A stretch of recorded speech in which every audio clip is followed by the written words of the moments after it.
The old courthouse on Main Street had seen decades of trials, but none like this.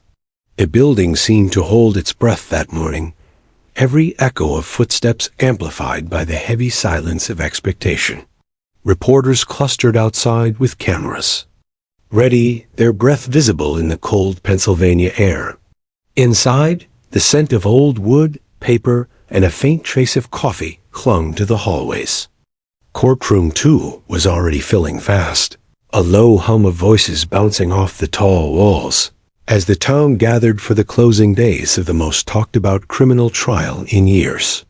At the front, the defendant, Mark Holloway, sat at the defense table, his suit pressed, his hair slicked back, his expression carved from stone. He exuded confidence, some said arrogance, leaning toward his lawyer with the occasional smirk. Holloway wasn't just a suspect. He was a name everyone in the county knew, rumored to be connected to a string of illegal operations that somehow had always slipped past conviction. But this time, the state had him on trial for trafficking, possession, and assaulting an officer. The stakes were high, and the air was electric with curiosity. Near the witness stand, a large German shepherd lay curled on the floor, his dark eyes half closed, his breathing slow and steady. This was Coda, the department's prized canine, known for his discipline and unshakable focus. His handler, Officer Nathan Daniels, sat beside him, one hand resting lightly on the leash. Daniels' gaze scanned the room with the instinct of a man who had spent years reading faces. Coda was there partly for security, partly as part of a demonstration planned for one of the prosecution's final witnesses. And in the very back row, pressed into the corner as though trying to disappear, sat a small, thin girl. She couldn't have been more than 10 years old. Her pale blonde hair was tied in a loose ponytail, a little uneven as though she'd done it herself. A faded pink hoodie hung loosely from her shoulders, sleeves pulled over her hands. In her lap was a small weathered notebook with worn corners, the kind that had been opened and closed so many times the spine was beginning to fray. Her name was Emily Carter, though no one in the room seemed to know it. She wasn't on the witness list, wasn't mentioned in the case briefs, and wasn't accompanied by any parent or guardian. She had simply walked in, unnoticed, slipping into a seat after most of the gallery was already settled. She sat very still, her feet not quite touching the floor, her eyes fixed on Coda in a way that was different from the casual curiosity others showed the police dog. Most of the gallery was focused forward, waiting for the next witness to be called. The clack of heels from a court clerk echoed as she crossed the room, handing a folder to the bailiff. Jurors shuffled in their seats. The judge's bench loomed high above, Judge Martin adjusting his glasses and making a brief note on the pad before him. But Emily's attention never wavered from Coda. Her lips moved faintly from time to time, as though mouthing silent words to herself. Every so often, her thumb would brush over the edge of the notebook, a small nervous habit. She looked almost fragile against the tall, stiff-backed benches. Yet there was something in her expression, quiet determination, a weight far beyond her years, that hinted at why she was there. Outside the heavy wooden doors, a muffled cheer went up from the small crowd, still waiting to be let in. Inside, the temperature seemed to drop a degree when the prosecutor rose to begin his questioning of the day's witness. It was routine at first. Dates, locations, a review of evidence. The words washed over most of the gallery like background noise, people already impatient for the more dramatic moments. Emily, however, was not distracted. She leaned forward slightly, her hands tightening on the notebook. Coda shifted in place, his head moving just enough to glance toward her before returning his gaze to the floor. Emily's eyes narrowed, as though she'd seen exactly what she'd hoped for. The sound of papers shuffling filled a pause in the questioning. The prosecutor adjusted his stance, and someone in the gallery coughed. That was when Emily's lips parted, and a soft, nearly inaudible phrase slipped from her mouth. It was only a handful of words, but to Coda, they were unmistakable. His ears twitched sharply, standing at attention, his head turning in her direction, as though drawn by a magnet. Daniels noticed instantly, his brow furrowing. Emily's expression didn't change. She waited a beat, then repeated the phrase, her voice still low, but her eyes locked on the dog. This time, the reaction was immediate and undeniable. Coda's entire posture shifted. He sat up, tail still, eyes locked on her with an intensity that made several people in the row, ahead of her turn, to see what had caught the animal's attention. And then, breaking the heavy stillness, Coda let out a sharp, commanding bark. The sound exploded in the courtroom, startling a few jurors and prompting a murmur from the gallery. Holloway's head snapped toward the dog, his face unreadable, but his jaw tightening. Judge Martin's gavel came down hard. Order in the court. Coda's bark echoed in the corners of the high-ceilinged room before fading. Daniels gave a brief tug on the leash, murmuring to the dog, but his eyes kept flicking back to Emily. She sat still, her small hands pressed over the notebook as if guarding it. The judge turned toward Daniels. "Control your animal, officer." "Yes, Your Honor," Daniels replied evenly, though his voice carried a note of suspicion. He knew Coda too well. He was trained to ignore distractions, not react to them. That bark wasn't random. Emily didn't flinch under the sudden attention. If anything, she seemed calmer now, like a piece of a plan had just fallen into place. She shifted slightly in her seat, her eyes flicking once toward Holloway, then back to Coda. Most in the courtroom saw only a minor disruption, a curious moment to be forgotten as the proceedings continued. But for Daniels and for the girl, in the back row, it was something else entirely. Something had just changed. The bark still seemed to hang in the air, bouncing off the paneled walls long after Coda's jaws had closed. It wasn't the kind of bark Daniels was used to hearing from him during court appearances. Normally, the German shepherd was a silent sentinel, calm, steady, completely unaffected by anything happening around him, unless directly commanded. This was different.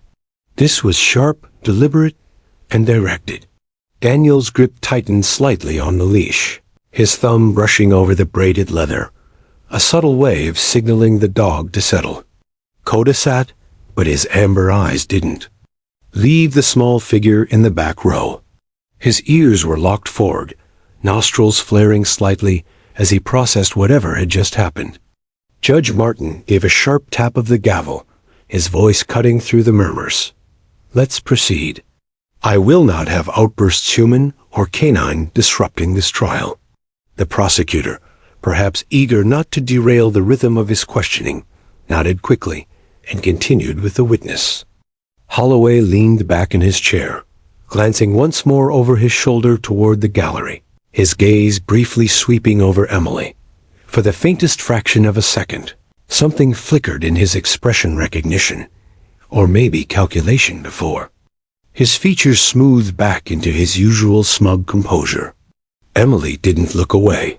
She met his glance evenly, her chin slightly raised.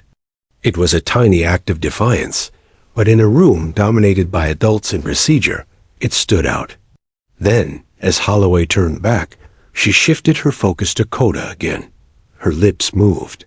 Another set of words too soft for the jury, the lawyers, or even a bailiff to hear. But Coda heard. His head tilted slightly, ears twitching again. His body leaned forward an inch, as if caught between staying at Daniel's side and moving toward the sound. Daniels noticed, his eyes narrowing. This wasn't random behavior. His dog wasn't reacting to her scent. He was responding to her voice. Daniels studied her more closely now. Small frame, light build, hoodie, no visible badge or sign of authority. The notebook in her lap was clutched tightly, as though it was the most valuable thing she owned. She wasn't whispering nonsense. She was speaking to him. The gallery, meanwhile, was still buzzing quietly.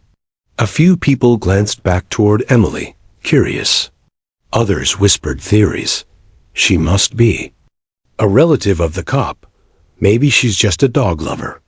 But no one paid her more than passing attention. Emily didn't notice them. Or if she did, she didn't care. The phrase she had spoken to Coda wasn't random. She had tested it once before years ago, and had seen the same reaction from another police dog. It wasn't a trick she'd learned from a YouTube video or a dog training manual. It was something she'd overheard in a place she wasn't supposed to be, during a moment she'd never been able to forget. Coda shifted again, a low sound barely rumbling in his throat before he stopped himself. Daniels, sensing the strain in the animal, leaned down and whispered a calming cue. Still, his mind was racing. That phrase, he had heard it himself during his early years on the force. It was an old, specialized command used by certain K-9 units. It wasn't taught in standard training anymore, and certainly not to the public. How did this girl know it? The prosecutor wrapped up his questioning. The witness was dismissed, and the judge called for a short recess. The jurors filed out. First, then the lawyers. The buzz in the room rose again, as people stood, stretched, and chatted in low voices. Daniels took the opportunity. He rose, giving Coda a quiet heel command, and made his way to the back row. The people in the gallery parted slightly to let him pass the sight of a uniformed officer with a K-9 at his side was enough to make them instinctively step aside. Emily watched him approach, but didn't move. Her fingers tightened imperceptibly. On her notebook, her eyes flicking to Coda before returning to Daniels. "What did you say to my dog?" Daniels asked quietly, keeping his voice even. Emily hesitated, her eyes darting toward the doors where Holloway had just exited with his attorney. "You wouldn't believe me," she said finally. "Try." "Me," she swallowed, glanced once more at Coda, and then leaned forward slightly. Her voice was just above a whisper as she repeated the same phrase she'd used before.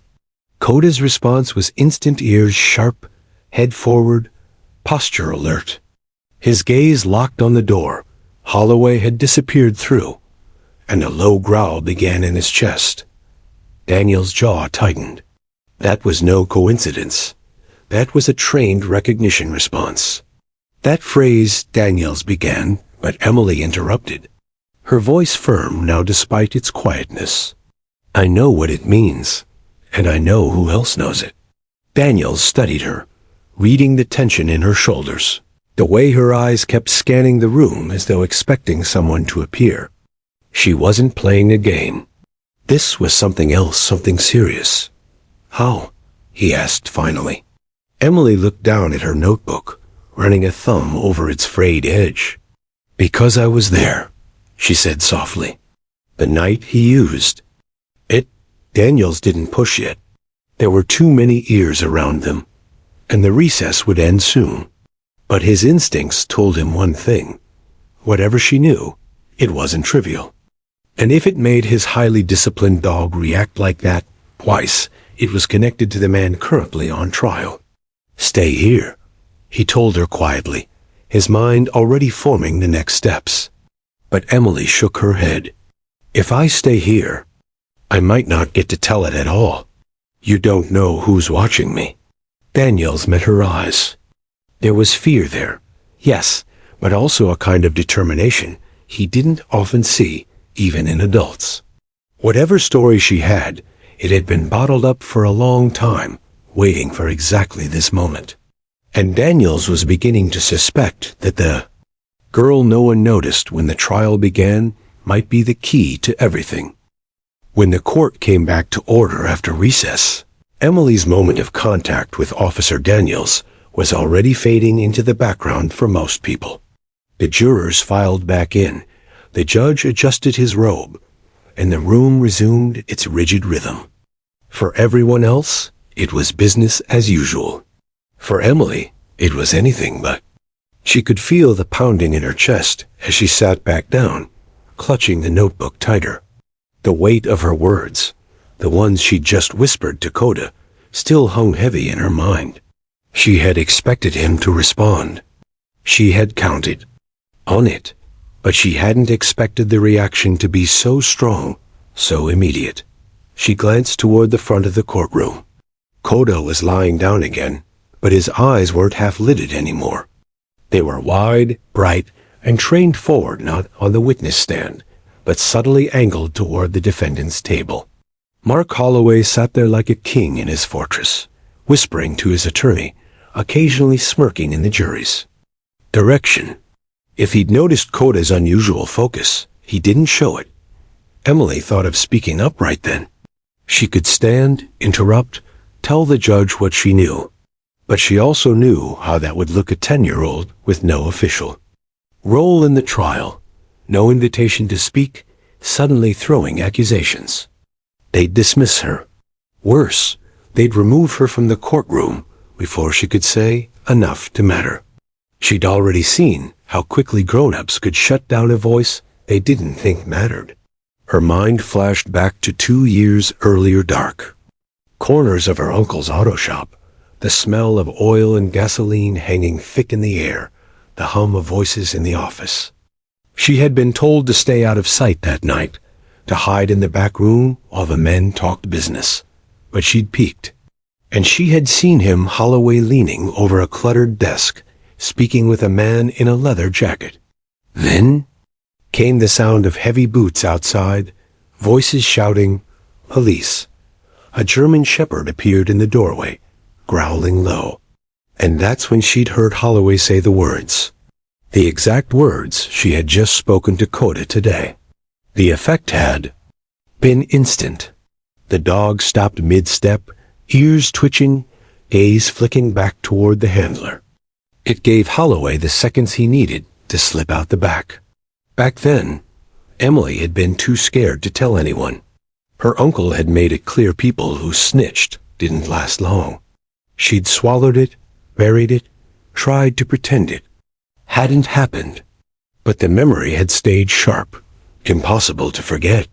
And now, here he was, on trial for different crimes entirely. The phrase still worked. And Coda's reaction in court proved she hadn't imagined any of it. Emily shifted in her seat, raising her hand slightly as if in class. But the bailiff, standing near the door, gave her a sharp shake of the head. "Sit down," he mouthed. Frustration flared hot in her chest. She lowered her hand, but flipped open the notebook, scribbling fast, names, dates, the memory in as much detail as she could recall. If they wouldn't listen to her voice, maybe they'd read her words.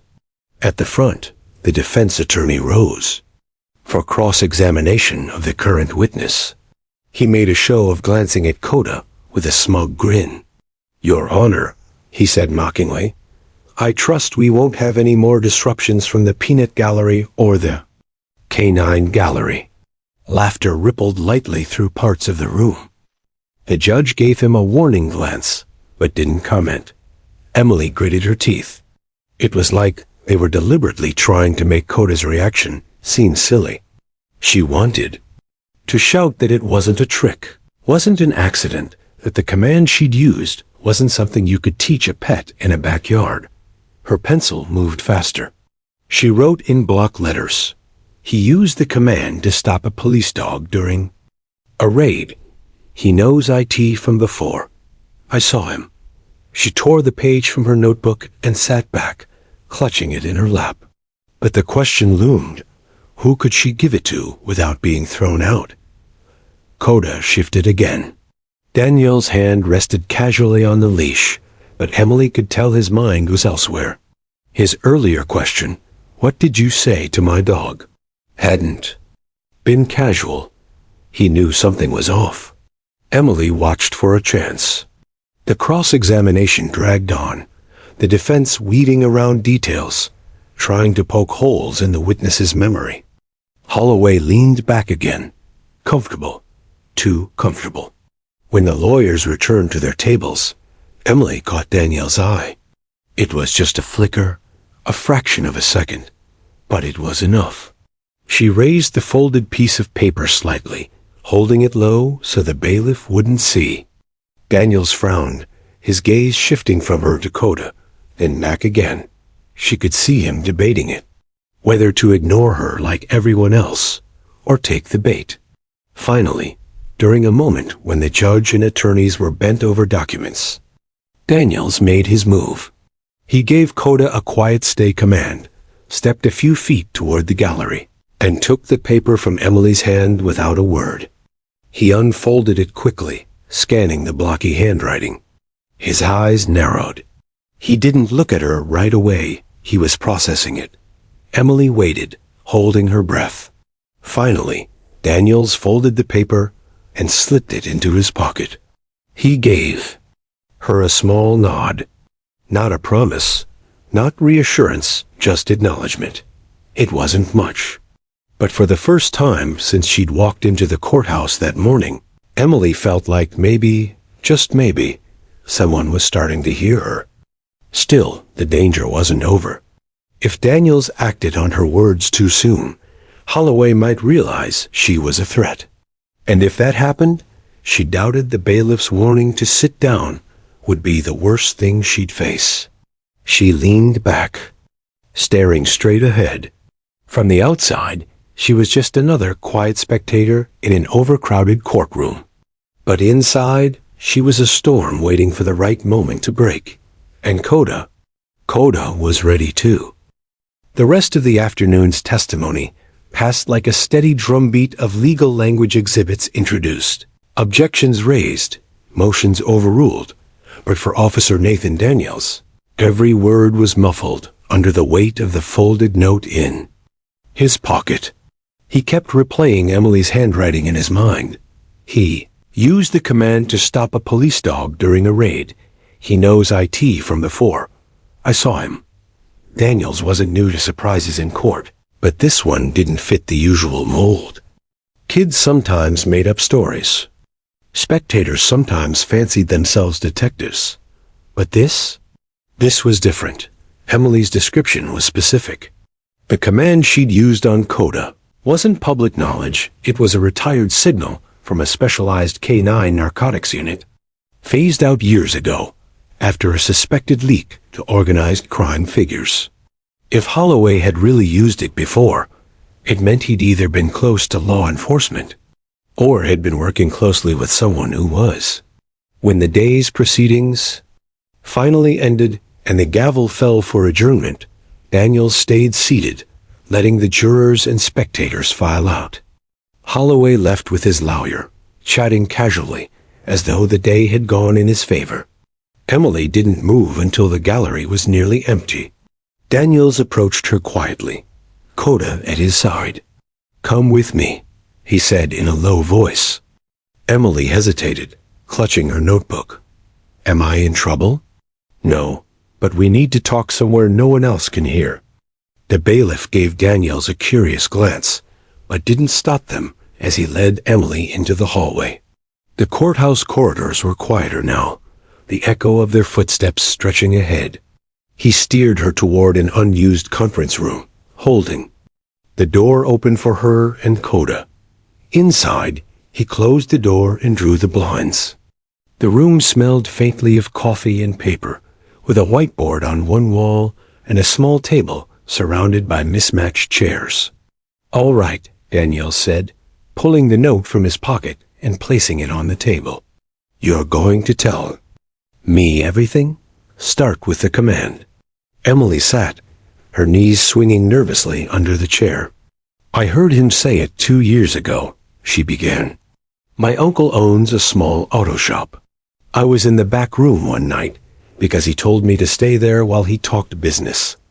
But I could hear voices, and then shouting outside. 'Police?' Daniels asked. She nodded. A German shepherd came in through the front. It was barking at the man in the shop with my Uncle Holloway. He looked right at the dog and said those words. The dog stopped, just stopped. It looked back at its handler, and Holloway ran out the back door. My uncle told me never to talk about it. Daniels leaned back, absorbing her words. The scene she described matched an incident he'd heard about, a raid gone wrong, the suspect slipping away in the chaos. The handler on that raid had always suspected something strange had happened with the dog, but there had never been proof. You never told the police? He asked. I was scared, Emily admitted. My uncle said people who snitch disappear. I thought if I kept quiet, it would go away. But then, I saw Holloway's picture on the news for this trial, and I knew it was him. Daniel studied her, noting the steadiness in her voice. This wasn't a story she was making up on the spot. The detail, the way she described the command, timing it all lined up too well. Do you know what that phrase means? He asked. Emily shook her head. Only that it makes police dogs stop moving. Daniels hesitated and explained. It's an old emergency override command. Years ago, some units used it to freeze a dog mid-action if the handler thought they were about to attack the wrong person. Problem was, it leaked to the wrong people. We stopped using it. So how would Holloway know it? Emily asked. That's the million-dollar question. Coda, lying at her feet now, lifted his head and rested his chin on her knee. Emily instinctively reached down, running her fingers over his fur. Daniels didn't miss the connection forming between them. The problem was clear. Emily had information that could link Holloway to more than the charges he currently faced. But there was no guarantee the court would let her testify. And even if they did, Holloway's lawyer would tear into her credibility. Daniels tapped his fingers on the table, thinking, Emily, if you tell this in court, you understand it's going to make you a target, right? I already am, she said quietly. He saw me today. That gave Daniels pause. He remembered the fleeting moment when Holloway's eyes had swept the gallery. Maybe Emily was right. Maybe he had recognized her, or at least sensed she was trouble. Daniels made a decision. You're not going home tonight. I'm going to arrange for you to stay somewhere safe until we can figure this out. Emily looked uncertain.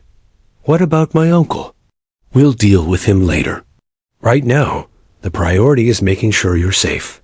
He stepped out into the hall and made a quick call to the prosecutor's office. When he returned, Emily was still sitting with Coda's head in her lap, her fingers gently stroking his fur, as if the dog was the only calm thing in her storm. You've got guts, kid, Danielle said, and you might have just cracked open something a lot bigger. In this trial, Emily gave a faint, tired smile. I just told the truth. He's the one who's guilty. Daniels couldn't argue with that. The conference room was cold, the hum of the air conditioner making it feel even more sterile.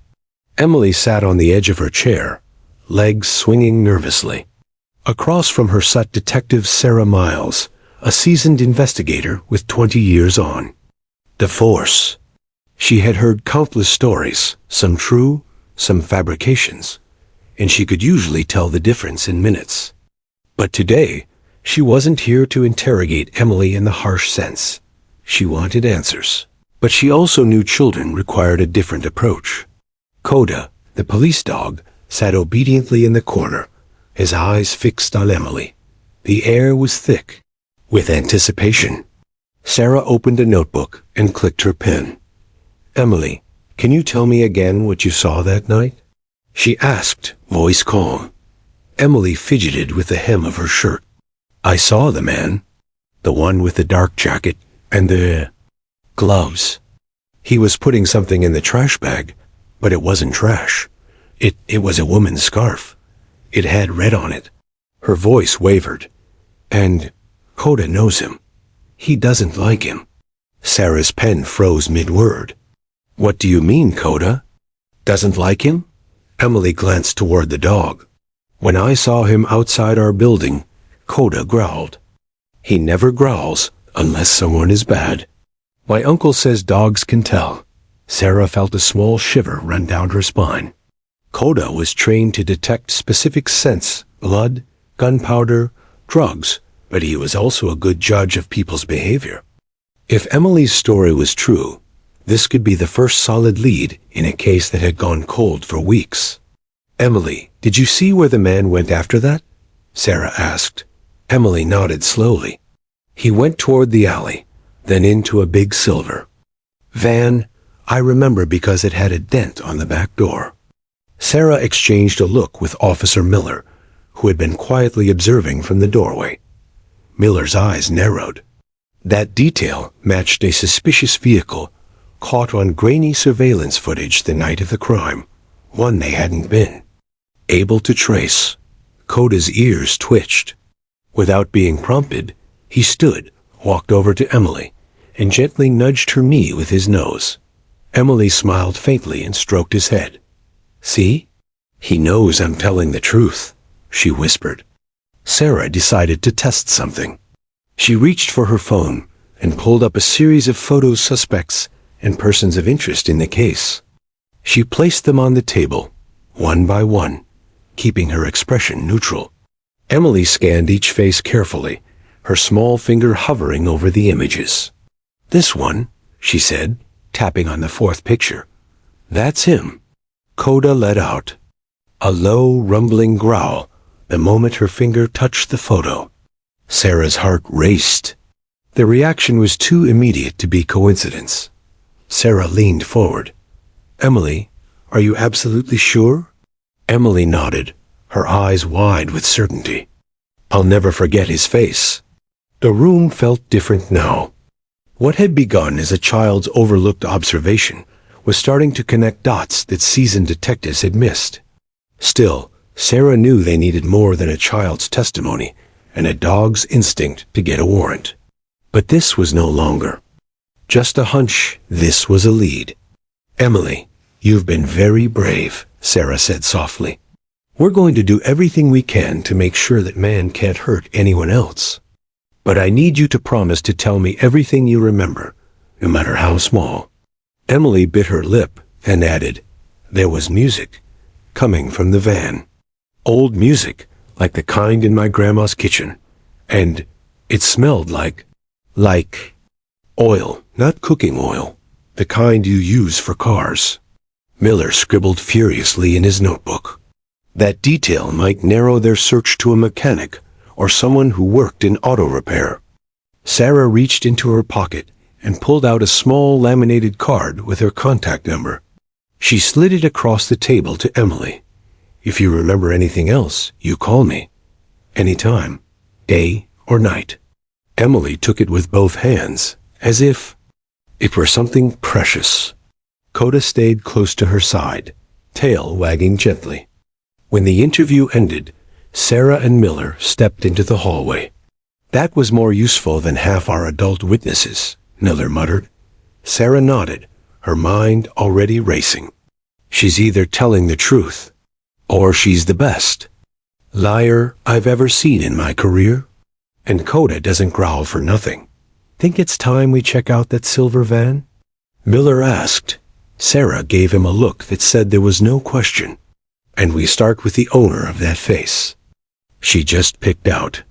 If he's connected to the van, this case might finally break open. Inside the room, Emily sat quietly, stroking Coda's fur. She didn't fully understand the weight of what she had just done, but she knew one thing: no one was ignoring her anymore. What she didn't know was that the man in the photo had been watching her too. And now that the police were closing in, he might not wait for them to make the first move. The next step would push everyone into dangerous territory, and Emily's courage would be tested far beyond the safety of a police station. The air inside the courtroom felt thick, almost electric. Every eye was locked on the little girl, Emma, who stood just a few feet from the massive German Shepherd police dog, Rex. The earlier moments had already left the jurors leaning forward in their seats, but what came next would etch itself into their memories forever. Judge Callahan, clearly unsure of what to expect, gave the faintest nod for her to proceed. Emma's voice was soft but steady, the kind that carried more weight and volume. "Rex," she said, her tone firm yet calm. "Find him." The words seemed ordinary at first, but the way the dog's ears shot forward and his posture stiffened told everyone this was no random phrase. Rex's handler, Officer Daniels, froze. His hands instinctively tightened on the leash as the dog's muscles rippled with readiness. In the gallery, people whispered, "What did she mean? Who was he supposed to find?" But Rex knew. His nose began twitching, his eyes sweeping the room, his entire body keyed in on some invisible trail. The tension was unbearable. Every shuffle of shoes, every cough, every creak of wood was magnified as the dog slowly turned his head toward the defense table. The defense attorney raised a hand. "Your Honor," he said quickly, "this is highly irregular." But his objection died in his throat when Rex moved closer, straining against the leash. His handler held firm, but even Daniel's face betrayed confusion. Rex didn't respond like this for just anyone. This was the reaction of a dog who had found a scent that meant something bad. Emma stepped closer. "You remember, don't you, Rex?" she asked gently, not to the court, but to the dog. "You were there that night." The jurors exchanged glances. This wasn't testimony from a report. This was first-hand heart in her throat raw. Officer Daniels? Brow furrowed. He hadn't worked with Emma before. How could she know the dog? The prosecutor leaned forward, sensing a turning point. "Miss Carter," she said cautiously, "can you tell us exactly what you mean by that night?" Emma swallowed. Hard. Her hands trembled slightly, but her gaze never left the dog. "The night he chased the man who hurt me," she said, her voice cracking just slightly. "He found his jacket in the alley. He barked until the other officers came. I never saw his face clearly, but Rex did. He remembers his smell." Gasps rippled through the courtroom. The defendant shifted in his seat, eyes darting from Emma to the dog, his jaw clenched. Rex leaned forward again, pulling harder on the leash, his teeth just barely bared. Officer Daniels called his name once, but the dog's focus didn't waver. The judge leaned back, clearly wrestling with the unusual situation. "Miss Carter, are you saying the defendant's scent is the one Rex was trained to track that night?" Emma nodded slowly. "Yes, he knows." The defense attorney sputtered, "This is absurd. Dogs are not witnesses, and this is theater." But even as he spoke, the jurors couldn't take their eyes off Rex. The animal's every movement seemed to scream confirmation. Officer Daniels finally spoke up, his voice hesitant. "Your Honor, for what it's worth, I've worked with Rex for 4 years. I've never seen him react to someone in a courtroom like this. Not once." The prosecutor saw her opening. "So, Officer Daniels, would you say Rex is indicating recognition of the defendant?" Daniels glanced at the dog, who was now staring so intently, it was unnerving. "Yes," he said finally, "that's exactly what I'd say." The moment felt like an unplanned explosion in the case. The defense attorney looked rattled, flipping through his notes, but clearly finding no counter to a police dog's unmistakable behavior. The jurors weren't just hearing testimony anymore, they were seeing it. Emma took a deep breath. "No one believed me before," she said softly, "because I couldn't describe him. But Rex, he doesn't need words. He knows." The judge's gavel tapped lightly, more to settle the murmurs than to halt proceedings. "We will take a recess," he announced, but his tone suggested his own mind had shifted in some way. As people began to stand, Rex never moved his eyes from the defendant. And for the first time that day, the man on trial looked truly afraid. The courtroom was suffocatingly tense. Everyone seemed to sense that the truth was hiding just out of reach, like a shadow in the corner of the room.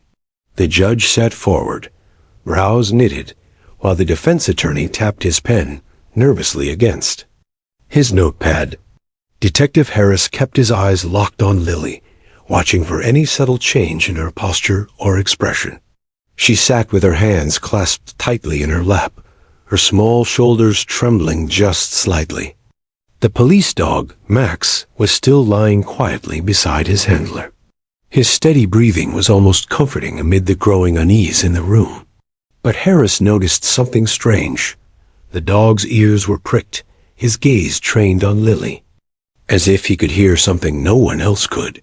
"Lily," the prosecutor began gently, "you told us earlier that you saw something that night, something important. Can you tell us again, in your own words, what it was?" The girl hesitated.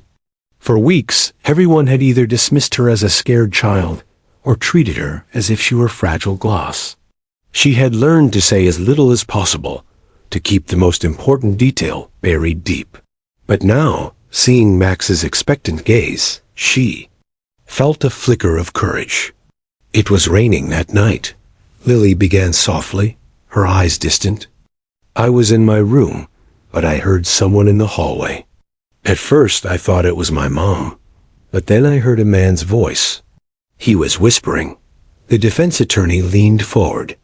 "And did you recognize the voice?" he asked, a trace of doubt in his tone. She shook her head. "No, but I remember something else. Max was barking outside, really loud. And then he stopped, like someone told him to stop." Max's ears twitched at her words, and a ripple of energy passed through the courtroom. The handler straightened, his hand resting on the dog's harness. Detective Harris's heart rate quickened. "Lily," he said carefully, "do you remember what words were used to stop Max from barking?" Lily swallowed hard. She had replayed that moment in her mind so many times, but until now, she had never dared speak it out loud. She glanced at Max, who was still watching her intently. Then, in a barely audible whisper, she said, "He said, 'Quiet, Max.'" The dog instantly rose to his feet, tail rigid, eyes sharp and alert. A low growl escaped his throat as he scanned the courtroom. Gasps erupted from the jury box, and even the judge leaned back in surprise. "Max just reacted," the handler said, his voice tight with astonishment. "He knows that command, but only one other person besides me is trained to give it." Harris turned sharply toward the defense table. The defendant, a man who had claimed he'd never even been near Lily's home, sat frozen. His knuckles were white as he gripped the edge of the table, his jaw tight. The prosecutor's eyes narrowed. "And who is that other person?" The handler's voice was steady now. "Him." He pointed directly at the defendant. A murmur swept through the courtroom like a wave. The defendant's lawyer scrambled to speak, but it was too late. The jury had seen the reaction, the undeniable connection between the man and the dog. Lily's heart was pounding in her chest. For the first time in weeks, she felt the heavy weight of fear begin to lift. She had been ignored, doubted, and dismissed, but in this single moment, she had spoken the truth that no one else could. "See," Detective Harris glanced at her, his expression softening. "You did good, kid," he whispered. And though she didn't smile, Lily felt something inside her shift. The case was no longer collapsing. The tide had turned. Max remained standing, eyes locked on the man in the defendant's chair, every muscle taut as if ready for a command. The handler kept a firm hold on his leash, but it was clear to everyone in the room. The dog had just confirmed what Lily had been trying to tell them all along. The courtroom held its breath. The verdict was about to be read. The tension was almost suffocating. After weeks of testimony, contradictions, and uncertainty, everything had come down to this moment: a little girl's courage and a dog's unwavering instinct. Lily sat still, clutching her mother's hand tightly. Max sat at Officer Harris's side, alert but calm. His gaze occasionally flicked toward the defendant, who now sat slumped, defeated. Judge Callahan cleared his throat, adjusting his glasses. "Ladies and gentlemen of the jury, have you reached a verdict?" The foreman stood, voice steady but heavy with emotion. "We have, Your Honor." There was a long pause. Every eye in the room was fixed on the judge. "Please read the verdict." The foreman's voice carried through the hushed room. "We find the defendant guilty on all counts." A collective gasp swept through the courtroom. Some whispered. Others wiped tears, and some, like Lily, felt an overwhelming wave of relief. Lily looked up at Max, who wagged his tail gently as if sharing the victory.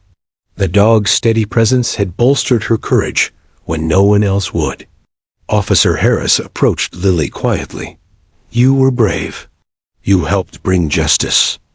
His voice was kind, sincere. She nodded, a small smile breaking through her fear. Max knew. "I just told the truth." The defendant was led away in handcuffs, his expression unreadable but broken. Outside the courthouse, the sun was beginning to set, casting golden light over the city streets. Lily stood with her mother and Officer Harris near Max, who wagged his tail as if sensing the end of a long journey. Her mother pulled her into a tight embrace. "You did something amazing today," she whispered. Lily looked down at Max, stroking his thick fur. "He helped me. We did it together." Officer Harris smiled. "Sometimes it takes a kid and a dog to see what the grown-ups miss." As they walked away from the courthouse, Lily felt a newfound strength.